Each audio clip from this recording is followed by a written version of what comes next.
You know we love spooky things. This is why we fell in love with Michigan-based Lynn B Designs. When I popped the pumpkin spice all the things wax melt into my burner, my home was filled with the delicious buttery scent. Plus, there's the wide variety of gorgeous nail polishes with themes like Hocus Pocus and Pleasant Peninsula. All products are vegan and cruelty-free, and you can find monthly sales on Facebook and Instagram at Lynn B Designs. Head to lynbdesigns.store today. Again, that's LYNB designs.store. We love them. We love you. It's great nail polish. It's the best I've ever used. Thanks. Michiganders can be a superstitious bunch. We find all sorts of reasons to explain the world around us, sometimes pulling from science, sometimes tradition, and sometimes from our imaginations. What happens when we can't readily explain our experiences? And what happens when a ghost story gets out of hand? Do these legends stem entirely from fantasy, or are people seeing things no one can truly explain? I'm Krista K. Coburn. And I'm Kay Gray. Welcome to Haunted Mitten.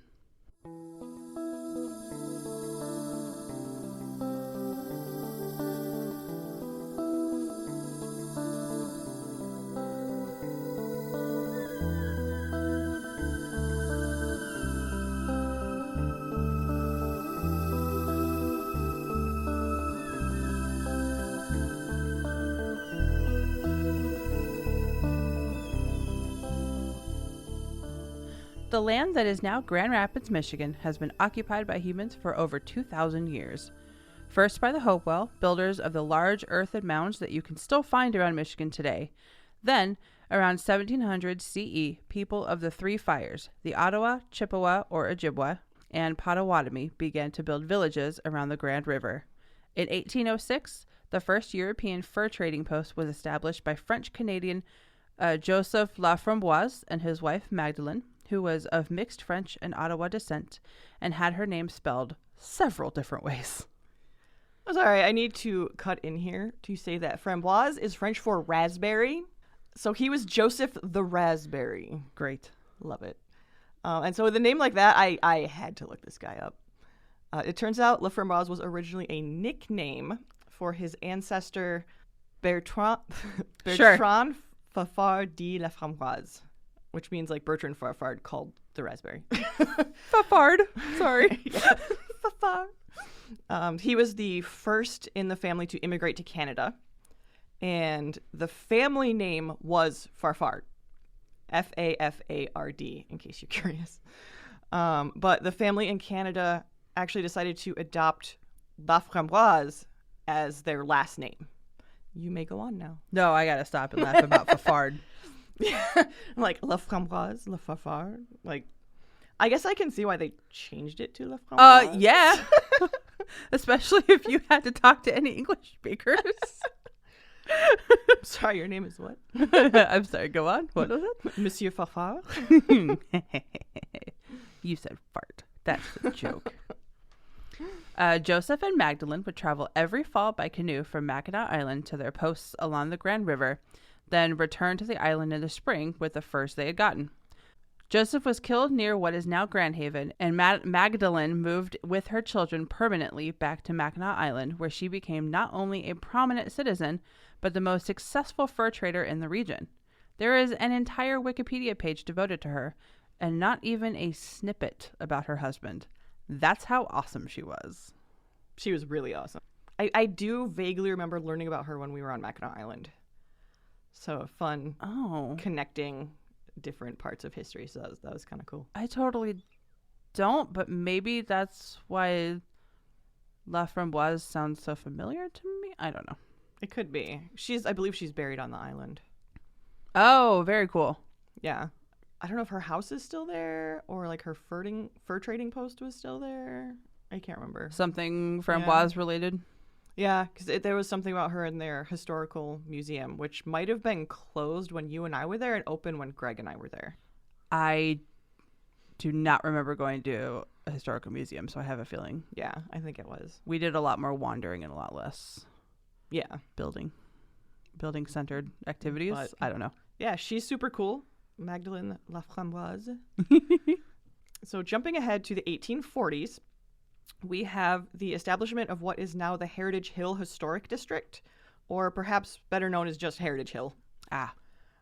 It is Grand Rapids' oldest residential district, and one of the biggest urban historic districts in the entire United States, with 1,300 homes dating from 1843. Wow, that's a lot. It's a lot of homes. If you like the 19th century architecture, as I do, you need to visit. It's gorgeous. We're talking Greek Revival, Italianate, Colonial Revival, Chateauesque, which I don't even remember what that is. Queen Anne is a big one. Obviously, everyone knows Queen Anne.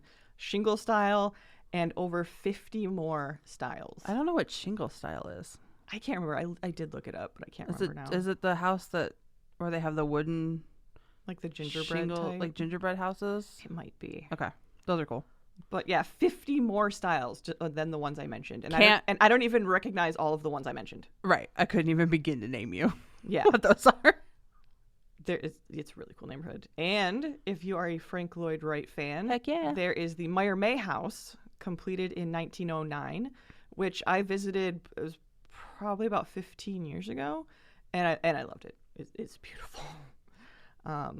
And also, Heritage Hill is purportedly so haunted, there is an entire Facebook group devoted to it called Haunted Heritage Hill. Amazing. Yes.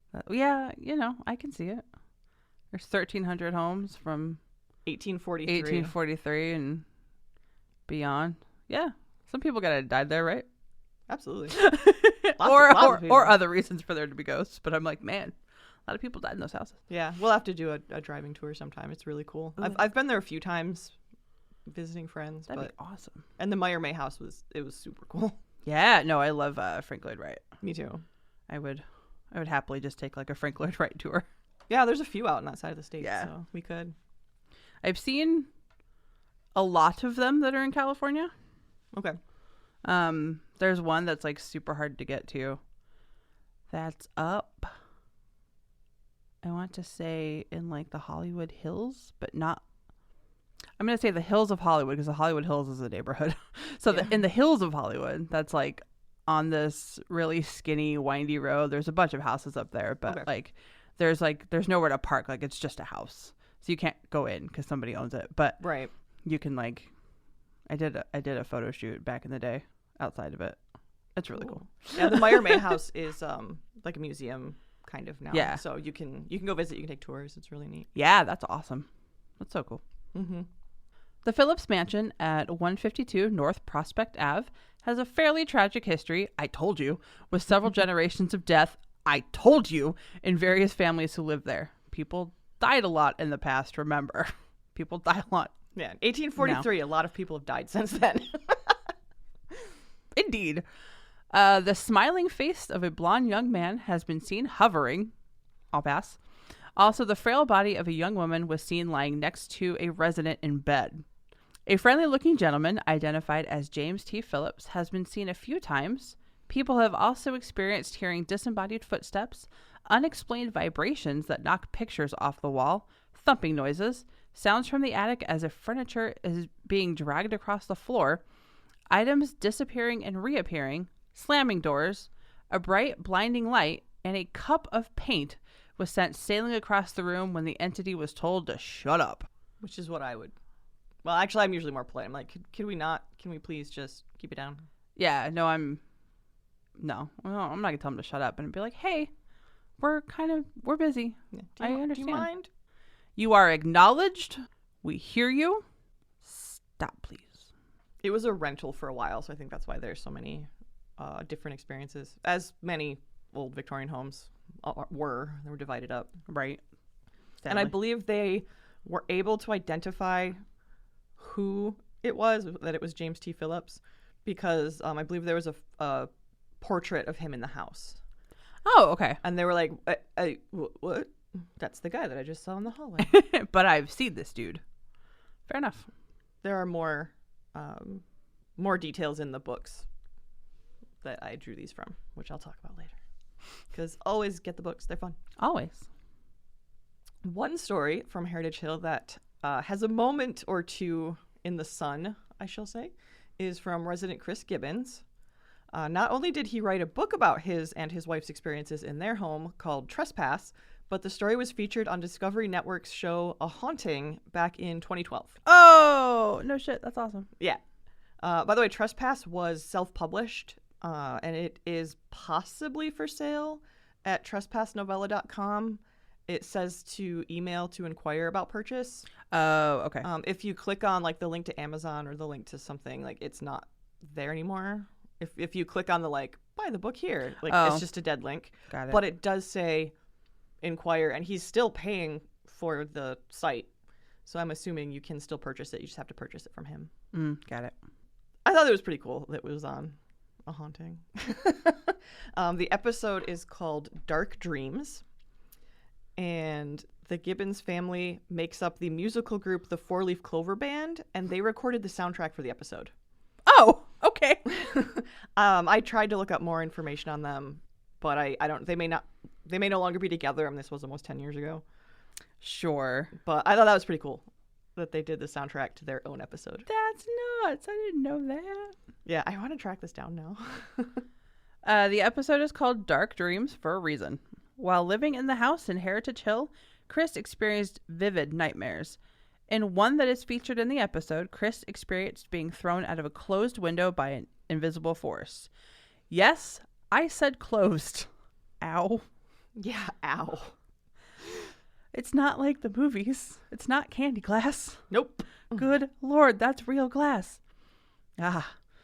Other occurrences in the house include Chris and his wife, Kay, not me, their bed being shaken by unseen hands. Something would push their pillows during the night. The plastic used during renovation would rustle and move, and Kay was attacked by something in the basement. No thanks. Yeah, which was understandably the last straw. Yeah. You know, when he was like, oh, hell no, you attacked my wife. So first, a priest was called in. They were Catholic, and he prayed with the family. Next, a Native American shaman came and performed a ritual. And according to the MLive article where we first encountered this story called A Haunting, Meet the Grand Rapids Man Who's Unsettling Heritage Hill ghost story will be told on TV from November 2012. This quote-unquote war with the quote-unquote ghost was eventually won by the Gibbons.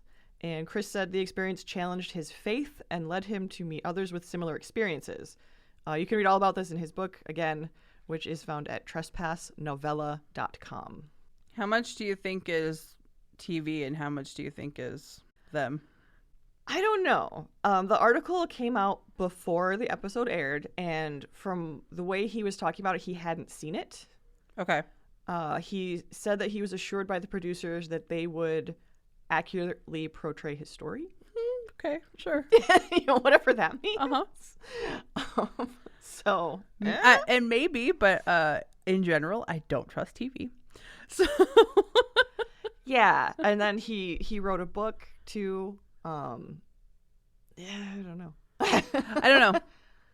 Well, and it's a novella, so I'm presuming liberties have been taken to make it more fiction. Maybe, or he like wrote it in novel form. Yeah, fictional form. I don't know. Yeah, but it is based on, if not verbatim, their experiences. Right. And they bought the house and renovated it, which couldn't have been cheap. No. So could it have been a money grab to make up for the money they spent on the house? Yeah, but I'm kind of inclined to believe that something was going on, just because I don't want to call this guy a liar when I really have no idea. And I'm not saying that like nothing happened. I'm just saying like TV has a tendency to dramatize, especially things. With paranormal things. They want to dramatize it and up it up for fear factor as much as possible. Yeah, like I think we mentioned on the university's one, that story from the U of M sorority house that was on TV. Oh yeah. That one was a little I don't know about that. So, you know, who knows? Yeah, who knows? Wait, to be fair, we didn't buy the novella, so no. Can't say anything, really. I tried, I looked on Melcat, I looked on WorldCat, and nobody had it. Aw. I was like, really? You didn't donate it to, like, the Grand Rapids Library? Rude.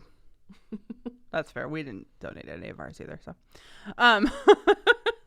They bought them. That's fine. The members of the St. Cecilia Music Center have been meeting since 1883. Wow.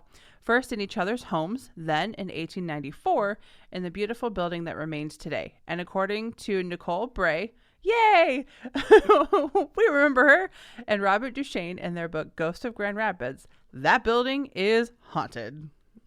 I wanted to mention Saint Cecilia's. Saint Cecilia is the patron saint of music, by the way, in case you didn't know. Because both Kay and I were in choirs when we were younger, and we both love music. So this was kind of a cool one for us. I only found reports of it being haunted really in the book. So read the book. But the activity here is, I'm going to say, pretty typical, kind of. Or at least it's what you might expect from this type of place. Though there are some interesting stories attached too. Okay. I wonder if that's... It says St. Cecilia, so I'm assuming it's Catholic in some way. Question mark? I don't know. It might have been chosen just because she's the patron saint of music. Oh, okay. I'm not sure if it's specifically religious affiliate. It may have been back in the day because, Oh, that's fair. 1800s. Yeah.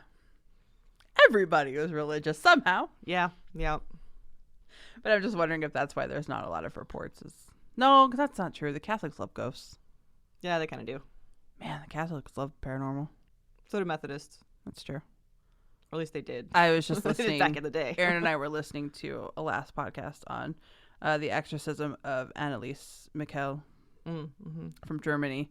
And they go into a lot of what comprises an exorcism, specifically a Catholic exorcism, because there's not just Catholic ones. Mm-hmm. And then what you have to do and all that stuff. And they were comparing it to essentially magic ritual.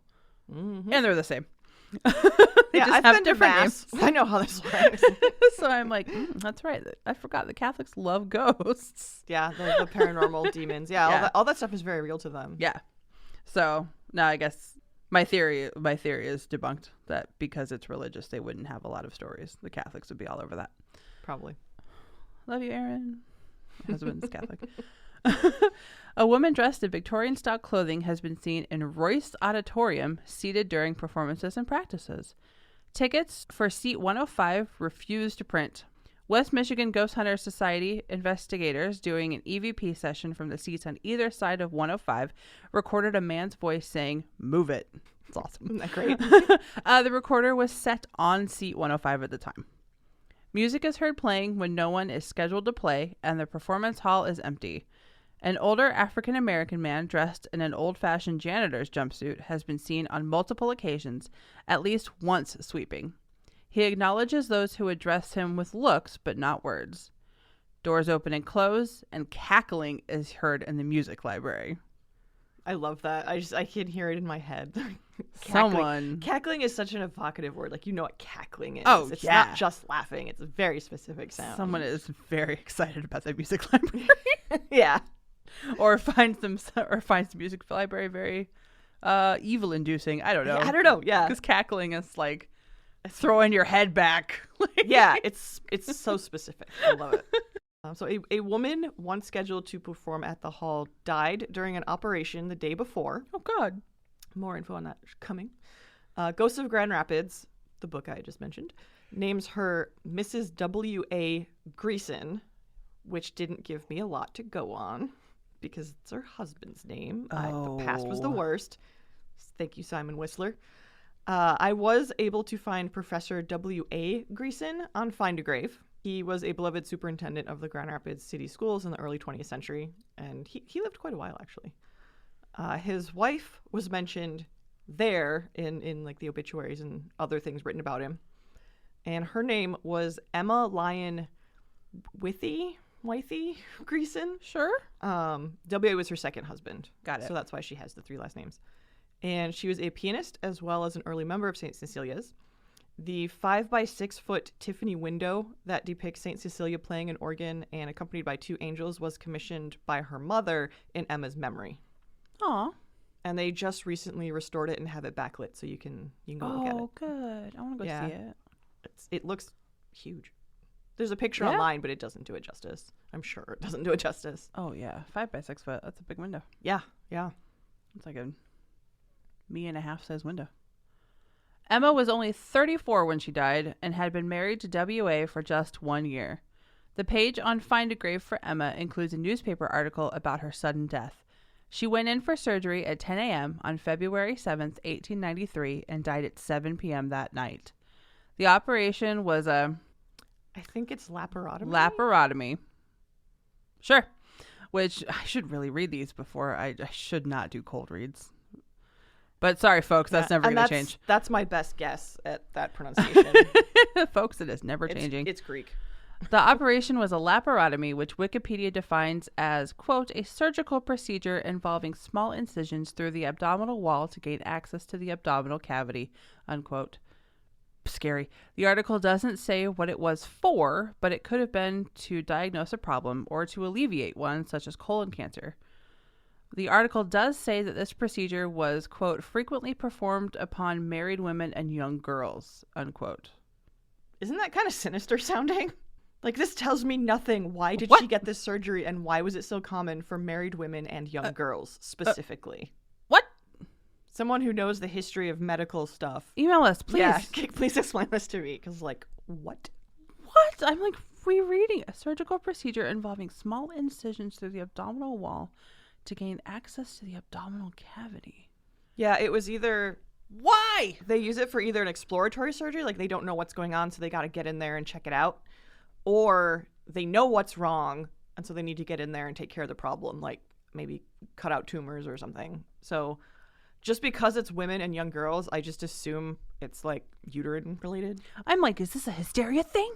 Yeah, I don't know. There's a lot of details in the article and also not at the same time because it was the early 20th century. Oh, sure. They didn't know either. No. And maybe like they did know and like the audience would have been like, oh yeah, my mom had that. I know totally what that is. Like, I have no idea. Who knows? Because apparently it was frequently performed. So. Oh my God. Someone can explain that to me, please do. Well, after her death, Emma's female friends, as well as other quote unquote women of this city, began to question the validity of the health care they were receiving, and they expressed concern that their lives were being handled, quote, too carelessly, unquote, at the hospitals and by physicians. No duh. Yeah. Like, yeah, no way. Because, yeah, they were expecting this to be like a routine procedure, and then she died later. It doesn't say what she died from, just that it was a consequence of the surgery. I wonder how many... Now I need to, I would like to know the stats of this surgery. How many women died? Yeah. And it was interesting that it kind of caused this kind of outcry. Yeah. And all I have is this article, so I can't look at other things and go, see if it led to anything. Right. You know? But I did think that was interesting, and that I was really happy that article was included with her Find a Grave entry, because it was interesting. Yeah, for sure. And horrifying. Great. Yes. All at once. And confusing. But as I mentioned, Emma was practicing for a recital at St. Cecilia's prior to her unexpected death, and the Tiffany window was commissioned in her memory. So could she be the mysterious woman seen in the audience? Yeah, sure. Why not? Yeah. Yeah, why not? Possibly. I mean, she clearly loved music. Yeah. And, I guess it could be any number of women or entities or whatever you want to believe, but I don't know. That seems like a good enough case for it for me. Yeah, and she could be, because they say they hear music being played. Yeah. Could be her, maybe, because she was practicing for it, right up until the night before the surgery. Yeah.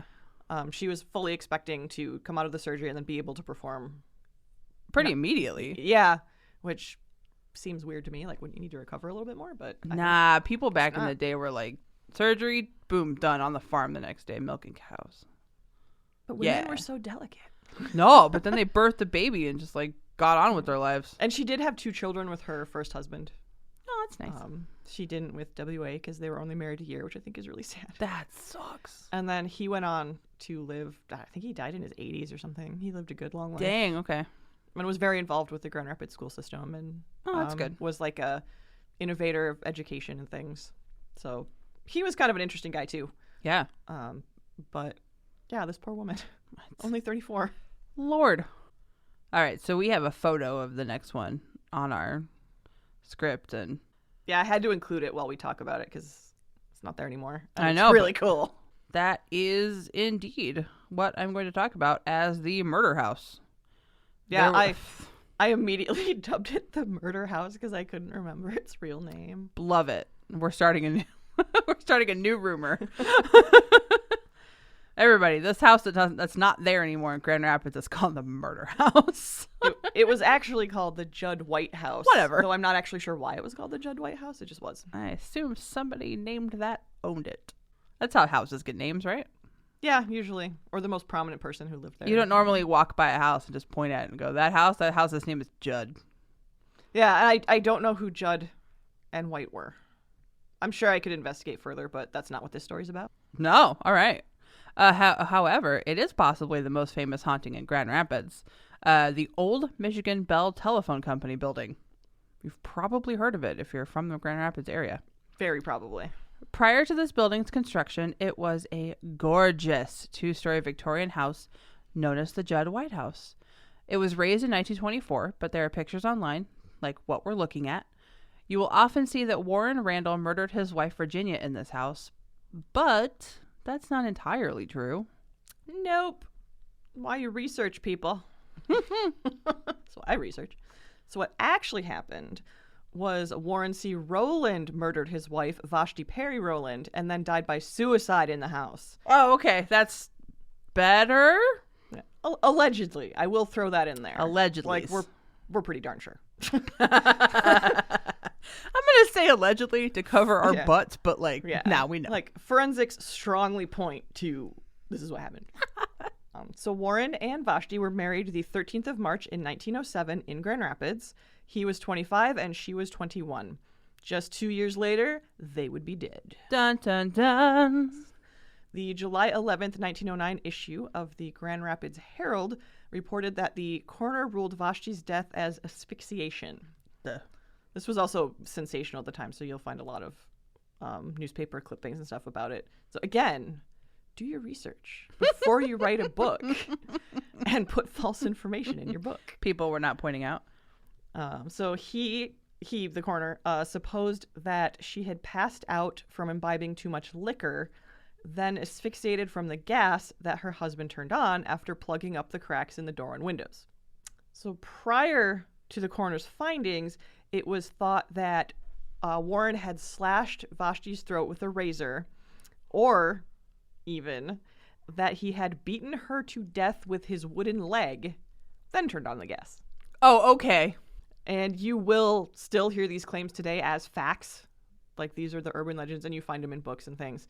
But the coroner disproved them back in 1909, and a slight gash was found on Warren's neck from a razor, but it was not a fatal wound. This was a sensation back in its day. Mm-hmm. The newspaper article reports that, quote, all day yesterday the morbid crowds hung about the house, tramped over the lawns, and peered through the windows. Some even entered the house to wander through the rooms and to view the chamber of death, and an officer was finally dispatched from police headquarters to keep the crowd off the grounds, unquote. Mrs. O'Brien, Vashti's mother, was told about her daughter's death when a Detroit newspaper called her at work and asked for a photo of her daughter. Isn't that awful? Good God. Naturally, she refused until he told her what it was for. What a way to find out. Oh, my God. Yeah. Yeah. Hey, we need a photo of your daughter. Why? Because she's dead? Because she's been murdered? I'm sorry, what? Yeah. Awful. Just awful. Ghosts of Grand Rapids by Nicole Bray, Robert Duchesne, and Julie Rathsack says that the Rowlands' bodies were unrecognizable when found.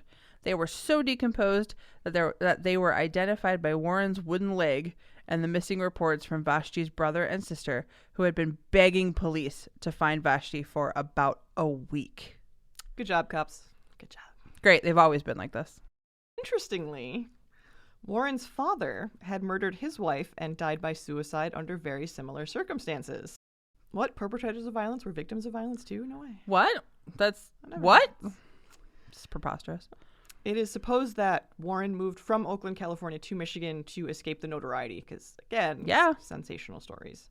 Warren's father, George H. Rowland, a Southern Pacific Company switchman, shot and killed his wife, Florence, when she tried to leave him. After shooting her, he attempted to shoot his 17-year-old son, Edward, and 2 stepdaughters. Edward managed to push the women out of the house to safety, and per the San Francisco Call on Saturday 13th, 1905, quote, The husband and wife had returned from a trip to San Francisco to arrange the terms of property settlement, preliminary to the carrying out of an agreement to separate. The folks had been talking about the family differences when Roland suddenly left the room. Soon afterwards, he called to his wife, asking her to go into the kitchen. The boy, who was Roland's son by a former marriage, warned his stepmother not to have. He feared something might occur because his father had shown signs of ugliness. That's right, ugliness. But Mrs. Roland went and had barely closed the door when the others heard 2 pistol shots. Young Roland ran to the kitchen and saw his stepmother lying on the floor. The father was brandishing a pistol. The boy grabbed a chair and smashed it at his father, knocking the weapon out of his hand. The young man tried to get the pistol, but his father seized it and fired a shot at the boy, who rushed out to alarm his stepsisters. He had opened the front door to let them out into the street when a bullet passed between his arm and body. The father turned away and went to a pantry off the kitchen, where he laid the pistol on a shelf. Then he took his razor, stepped out onto the back porch, and facing a small looking glass on the wall, slashed his throat deeply. He staggered back to where his wife's body lay and died with one arm around her neck. Mrs. Roland was shot once through the head. Oh my God. Yes. Take a moment and absorb that. Oh my God. Damn. Also, newspapers back then were like really full of the details. Seriously. None of this like holding back No. information at all. They were like, read this lurid tale. Listen to Sells this. papers. This guy did this, then walked in front of a mirror, watched himself slash his own throat, staggered back, and died on his dead wife's body. Whom he just murdered. Sweet Jesus. Yeah, that's crazy. I mean, it's such a wild story. And then for his son, not the one in the story, another son, to then not do the same thing, but kind of. I mean, not the same details, but the same act. Yeah. There were no guns involved. God. No, but still, you use what you've got, I guess. Yeah. So after all of that horror, we are obviously mentioning this because there's a ghost story, right? Sure. That's why we're all here. Right. This isn't my crime corner. Yeah. It could be. It could be. Oh. Yeah, this one's a doozy. So as we said earlier, the house was torn down in 1924, and an office building for the Michigan Bell Telephone Company was built in its place in 1925. By the way, I think it's owned by AT&T now because they inherited Michigan Bell. Oh, okay. Weirdly, because it gets weirder, the architect was a man named Wirt C. Roland. I could not determine a familiar relationship, so it may just be a coincidence because our Roland did come from California, as we just said. Wirt Roland was a prestigious architect born in Michigan. Wirt. Yeah, I'm guessing that's how it's W-I-R-T. It's Wirt or Weird. Wirt. Either way, it's hilarious. Either way, it's a weird name. It's probably German or something. He designed a number of buildings in Grand Rapids, as well as many in Detroit. He was mostly based out of Detroit, as many Michigan architects were at the time. And he even did a few in Ann Arbor. Hey. He did Hill Auditorium. Oh. And Hatcher Library at the University of Michigan. Oh. Okay. Yeah, and I've actually worked in both of those buildings selling books. But that may only be interesting to people who geek out about architecture like me. I don't know. Right. Yeah, no one else cares about us. But that's kind of fun. I thought it was fun. Now we get to the reason we're all here. Before the Bell Building was constructed, screams were said to be heard coming from the abandoned house, which is probably why they got rid of it, as well as the sound of a wooden leg thumping across the floorboards like some Edgar Allan Poe shit. Yeah. And parents warned their children not to play there. To this day, with the house gone and the new building in place, people still claim to hear the couple argue. The apparitions of a man and a woman have been seen on the upper floors, and allegedly, the people of Grand Rapids would receive late-night phone calls with no one on the other end. When these calls were traced, they were found to originate from within the Bell Building. Could this be Vashti calling for help? I don't know. I don't know. It's a weird story. And there's a lot of history there, spanning 2 states. It does. That's crazy. That's nuts. I think my favorite part, or not my favorite part, but one of them, is that they were like, hey, that's the murder house. Tear it down. Yeah, I'm not sure anyone minded that being torn down. They were like, with a reputation like that. That house is getting torn down? Sweet. Good. Yeah, I think the Rowlands rented the second floor, I believe. Oh, okay. So it was a rental, like a lot of houses were back then. It is like right in the heart of Grand Rapids too. So like, yeah, I was gonna get torn down no matter what. Sure, but in Prime this real case, estate, but it was torn down really fast. Yeah, Like it doesn't look like it sat was dormant not there for very for long. long. I doubt anybody was going to rent that anyway. Yeah. No, people, that's the murder house.